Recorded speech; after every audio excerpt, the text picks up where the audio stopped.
आसन्तु शुणिबा लेखक राजकिशोर प्रधान को विरचित हितोपदेश कहानी। दिनकू 3 थर खाऊचे काहींकी? दिनकू आमे 3 थर खाऊचे ए विषय रे गोटे सुंदर गुजब अछि। एकदा ब्रह्मा सृष्टि रचना करि सारी विष्णु को डाकी कहिले, मो सृष्टि रचना काम सरिछि, तुमे एबे जीवजगत पालन करिवार दायित्व बहन कर। विष्णु स्थिर कले मनुष्य 3 दिन रे थरे खाइले बंची रही पारिबे। एहा स्थिर करी महादेव को डकाई कहिले, तुमे मर्त्यपुर को जाई डंबरू बजाई बजाई लोक मानकु 3 दिन रे थरे खाइबे बोली जणाई देई आस। महादेव तो सबुबले गंजेई धुतुरा खाई भोल होई रही थांती। से भाविले मर्त्यपुर को जाऊँ जाऊँ काले विष्णु को कथाटा भूली जिवे, सेथिपई से स्थिर कले 3टा कथा, गोटे 3 आउ गोटे दिन एवं आउ गोटे थर।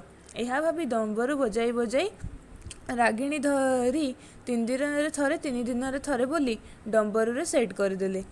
से मर्त्य को आसु आसु बहुत गंजेई धुतुरा खाई मर्त्यपुर रे पहुँचिले। सेठारे भाविले मु परा एठी कण 3टा कथा कहबी। भाबी भाबी मने कले गोटे दिन, गोटे 3 एवं आ गोटे थर।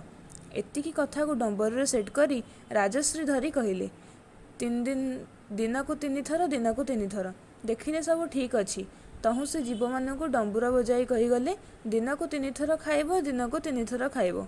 फल आम मानकर खाद्य भावर कारण हेले स्वयं बम बम भोलानाथ महादेव। जेतेबेले बुद्धि तुम हृदय प्रवेश करिवो, ज्ञान तुम मन को शुद्ध करिवो, विवेक तुमको सुरक्षित रखिवो, तो विचार तुमर रक्षक हेबो।